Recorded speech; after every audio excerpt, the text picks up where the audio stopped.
अस्सलाम वालेकुम दोस्तों, computer descriptive class part 2 generations of computer. दोस्तों जीअं त मां तव्हां सां पार्ट 1 शेयर कयो हुयो कंप्यूटर जी तफ़सीली क्लास जो। हाणे मां तव्हां सां जेको आहे पार्ट 2 स्टार्ट कंदुमि, जंहिंमें जेको आहे सो मां जनरेशन्स ऑफ कंप्यूटर ॿुधाईंदुमि। पहले पार्ट में काफ़ी दोस्तों कमेंट्स में चाहिए तो सर आप जो है इसको उर्दू में भी डिफ़ाइन करते जाएं ताकि हम लोग भी समझ सकें, क्योंकि काफ़ी सारे भाई जो हैं वो उर्दू स्पीकिंग है और काफ़ी भाई बहन जो हैं हमारे वो सिंधी स्पीकिंग आहिनि असांजा। त उन लाइ मां ॿिन्ही जेको आहे सो लैंग्वेजिस में हिन जी मां ट्रांसलेट कंदो वेंदुमि, डिफ़ाइन कंदो वेंदुमि। ठीकु आहे, त हलो हाणे स्टार्ट था कयूं। 5 जनरेशन्स ऑफ कंप्यूटर जूं 5 जनरेशन्स आहिनि। हाणे सिखूं था असां अॻिते। नंबर 1 आहे फर्स्ट जनरेशन ऑफ कंप्यूटर्स। पहिरीं जनरेशन जेका कंप्यूटर जी आहे उहा कॾहिं खां स्टार्ट थी? वो जो है 1940 से लेकर 1956 तक जो है वो स्टार्ट हुई, यानी कि वो चली। आई पहिरीं जनरेशन कंप्यूटर जेका जो थी वो उसमें वैक्यूम ट्यूब्स थे। Based on vacuum tubes first generation computers were very large in size. पहली जनरेशन के जो कंप्यूटर थे बहुत बड़े थे, तमाम वॾा कंप्यूटर हुआ पहिरीं जनरेशन जा। This generation computer use machine language ones and zeros. हिन जेका सो जनरेशन में मशीन लैंग्वेज इस्तेमालु कई जेका वन्स ऐं ज़ीरोज़ ते जेका सो डिपेंड करे पई, जंहिंखे असां बाइनरी लैंग्वेज भी चवंदा आहियूं। Magnetic drums were used as primary internal storage. हिन में जेको आहे मैग्नेटिक ड्रम्स जेके आहिनि उहे प्राइमरी स्टोरेज लाइ इस्तेमालु कया वेंदा हुआ। मैग्नेटिक ड्रम जो थे वो प्राइमरी स्टोरेज के लिए इस्तेमाल किए जाते थे। Internal storage and punched cards for input, और पंच कार्ड जो थे वो इनपुट के लिए इस्तेमाल किए जाते थे। In this generation, mainly batch processing operating system was used. Mainly batch processing operating system था जो था वो इस्तेमाल किया जाता था। Computers of this generation were primarily used for scientific and research purposes. इस जनरेशन के जो कंप्यूटर थे वो साइंटिफिक और रिसर्च पर्पज़ के लिए इस्तेमाल किए जाते थे। Electronic numerical integrator and calculator, ENIAC, universal automatic computer, UNIVAC are examples of first generation computer. पहले जनरेशन के कंप्यूटर के जो मिसाल हैं ये दो जो हैं, और ये मोस्टली जो है वो पेपर्स में आते हैं, इनके फुल फॉर्म आते हैं, इनकी एब्रीवेशंस आती हैं। इनियाक जो है वो है full form electronic numerical integrator and calculator का, और यूनिवेक का जो है उसका फुल फॉर्म है यूनिवर्सल ऑटोमेटिक कंप्यूटर। और ये फर्स्ट जनरेशन कंप्यूटर्स के एग्जांपल्स हैं। तो चलिए अभी हम नेक्स्ट जनरेशन स्टार्ट करते हैं। सेकंड जनरेशन में जो है वो ट्रांजिस्टर कहा जाता है, यानी कि सेकंड जनरेशन में जो जनरेट किया था उन्होंने वो ट्रांजिस्टर जनरेट किया था। Because of transistors computers become smaller, faster, cheaper and more efficient. Transistor जे करे कंप्यूटर जेके आहिनि तमामु नंढा, तमामु तेज़ ऐं तमामु सस्ता जेके उहे थी विया ऐं मोर इफिशिएंट थी विया, यानी कि आसानी सां उनखे यूज़ करे सघिजे पियो। इस जनरेशन के कंप्यूटर जो थे वो सस्ते भी थे, छोटे भी थे और बहुत ज़्यादा तेज़ भी थे। Assembly language and high level language Fortran were introduce. इस जनरेशन के कंप्यूटर में जो है वो फॉर्टान जो है हाई लेवल लैंग्वेज इस्तेमाल यूज़ की गई, और असेंबली लैंग्वेज भी इसमें ईजाद की गई। Magnetic core was used as primary internal storage medium, और मैग्नेटिक कोर जो है वो प्राइमरी इंटरनल स्टोरेज के लिए इस्तेमाल किया जाता था। Punch cards were used for input. Punch card जो है वो इनपुट के लिए इस्तेमाल किए जाते थे। बेच processing and multi programming operating system were used, और बेच processing and multi programming operating system जो है वो यूज़ किए जाते थे। These computers were mainly used for commercial production, scientific and engineering analysis and design. और ये जो कंप्यूटर थे वो इस्तेमाल किए जाते थे जो है कमर्शियल प्रोडक्शन के लिए, और साइंटिफिक और इंजीनियरिंग एनालिसिस के लिए, और डिज़ाइनिंग के लिए। Examples are IBM 7094 and IBM 1401।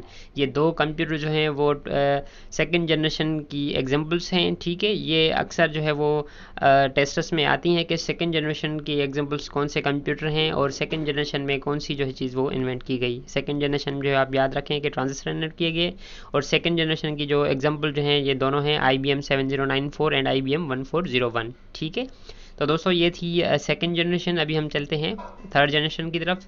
Third generation of computers जो कि 1964 टू 1971 तक जो है वो उसकी जनरेशन चली। इस जनरेशन में जो है ये आईसीज यानी कि इंटीग्रेटेड सर्किट जो है वो इन्वेंटेड किए गए। Use of ICs further decrease size of computers and increase the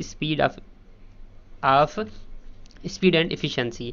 और इसमें जो है वो आईसीज जो है कंप्यूटर की जो है उन्होंने ज़्यादा साइज़ जो है कम की, यानी कि और छोटे इनको बनाना, क्योंकि पहले जनरेशन के जो कंप्यूटर थे बहुत बड़े थे, उसके बाद जो है सेकेंड जनरेशन में ट्रांजिस्टर में थोड़े छोटे हुए, और थर्ड जनरेशन में जो है मज़ीद जो है वो उनको छोटा किया गया और उसकी स्पीड और एफिशिएंसी भी बढ़ गई। लेस एक्सपेंसिव कंप्यूटर्स वर इंट्रोड्यूस, और इसमें जो है बहुत ही कम जो है महंगे, यानी कि सस्ते, कम महंगे का मतलब है यानी कि सस्ते कंप्यूटर जो है वो इन्वेंटेड किए गए, इंट्रोड्यूस किए गए। High level programming languages such as Pascal and COBOL were used, इस जनरेशन के कंप्यूटर में जो है वो पास्कल लैंग्वेज और कोबोल जो है वो हाई लेवल लैंग्वेजेस जो है वो यूज़ की गई। Keyboard as input and monitor as output also eased the use of computer, और इसमें जो है कीबोर्ड इनपुट के हिसाब से यूज़ किया गया और मॉनिटर आउटपुट के लिए इस्तेमाल किया गया, जो कि बहुत ही आसान था कंप्यूटर इस्तेमाल करने के लिए। Time sharing and real time operating systems were used, और इसमें जो है ऑपरेटिंग सिस्टम इंट्रोड्यूस किए गए, जिसका नाम था, एक का टाइम शेयरिंग और दूसरे का नाम था रियल टाइम ऑपरेटिंग सिस्टम। ठीक है, ऑपरेटिंग सिस्टम जिससे कंप्यूटर चलता है।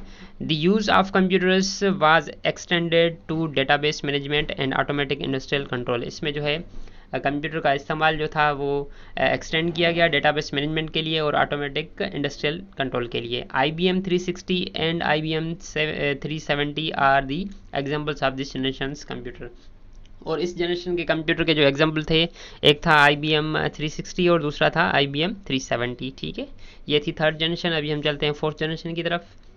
फोर्थ जनरेशन ऑफ कंप्यूटर्स जो कि 1971 से लेकर अभी तक जो है वो चल रही है, the invention of micro processor, और इस जनरेशन में जो है माइक्रो प्रोसेसर कंप्यूटर जो है वो माइक्रो प्रोसेसर इंट्रोड्यूस किया गया, जो कि अभी हम यूज़ कर रहे हैं कंप्यूटर्स, वो माइक्रो प्रोसेसर्स हैं, माइक्रो कंप्यूटर्स हैं वो।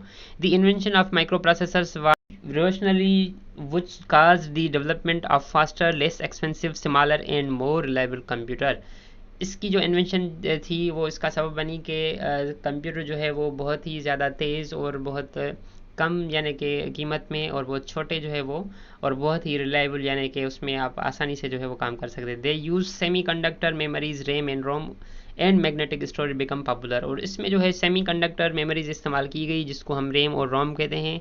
ठीक है, and magnetic storage became popular, और मैग्नेटिक स्टोरेज जो है वो बहुत ही पॉपुलर रहा। मोर हाई लेवल लैंग्वेजेस वर इंट्रोड्यूस लाइक C++, जावा, ETC, और इसमें जो है बहुत ही ज़्यादा जो है हाई लेवल लैंग्वेज जो है दूसरी वो इंट्रोड्यूस की गई, जिसमें C आती है, C++ आती है और जावा आती है, ये लैंग्वेजेस हैं।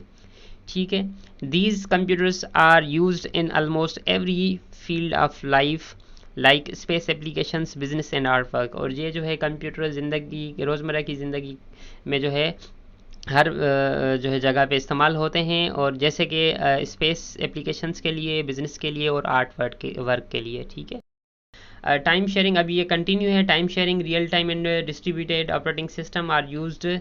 This generation also saw the development of graphical user interface, GUIs, example are Apple, Macintosh, IBM PC, और इस जनरेशन में जो है वो GUI इस्तेमाल किया गया, यानी कि ग्राफिकल यूज़र इंटरफेस। अभी जो मैं आपके सामने ये शेयर कर रहा हूँ ये भी GUI है, यानी कि आप इसको देख सकते हैं। ठीक है, ग्राफिकल यूज़र इंटरफेस है और आसानी से आप इस्तेमाल कर सकते हैं। उसके बाद जो है इस जनरेशन के एग्जाम्पल जो थे वो एप्पल और मैकिन्टोश थे।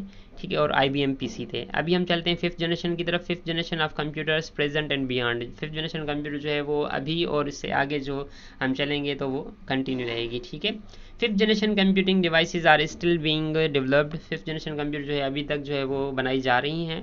इन this generation computers will be capable of self learning, reasoning and generalization, इस जनरेशन के कंप्यूटर्स में जो है वो सेल्फ लर्निंग और रीजनिंग एंड जनरलाइजेशन जो है वो इस्तेमाल की। These computers are controlled machines like robot will also be able to process human languages, इस जनरेशन के कंप्यूटर जो है कंट्रोल करते हैं मशीन्स को, जैसे कि रोबोट्स को, और जो कि ह्यूमन लैंग्वेजेस को भी जो है प्रोसेस करते हैं। The branches of AI include machine languages, deep learning, AI branches और AI यानी कि artificial intelligence include machine learning and deep learning, natural language processing, robotics and expert system, इसमें जो है नेचुरल लैंग्वेज जो है प्रोसेस किया जाता है, जिसमें रोबोटिक एंड एक्सपर्ट सिस्टम्स होते हैं। और ये जो 5th जनरेशन है इसको हम रोबोटिक आर्म्स भी कहते हैं, और ये जो है ह्यूमनाइड रोबोट जनरेशन इसको कहा जाता है, और इसको हम जो है AI यानी कि आर्टिफिशियल इंटेलिजेंस भी कहते हैं। तो दोस्तों ये थी कंप्यूटर की 5 जनरेशन। उम्मीद है कि आप लोगों ने इसमें से काफ़ी चीज़ें जो है वो सीखी होंगी, और मैं आपके साथ जो है अभी इनके MCQs भी शेयर करूँगा। पार्ट नंबर 1 जो मैंने आपके साथ डिस्क्रिप्टिव क्लास शेयर की थी वो, और पार्ट नंबर 2 जो अभी मैंने आपके साथ ये शेयर किया है, और इसके दोनों के जो है मैं आपके साथ MCQs बना के शार्ट यानी कि मेन पॉइंट जो होंगी वो मैं आपके साथ शेयर कर दूंगा कि ये इनकी मेन पॉइंट हैं और ये एग्जाम्स में आ सकती हैं। ठीक है दोस्तों, थैंक्स फॉर वाचिंग। हमारी ये वीडियो देखने के लिए बहुत बहुत शुक्रिया। अगर आपको हमारी ये वीडियो पसंद आई है तो हमारी इस वीडियो को लाइक करें, और हमारे इस चैनल को ज़रूर सब्सक्राइब करें और प्रेस करें बेल आइकन को, ताकि आपके पास मज़ीद ऐसी वीडियोज़ आसानी से पहुँच सकें। शुक्रिया, अल्लाह हाफिज़। मिलते हैं अगली वीडियो में।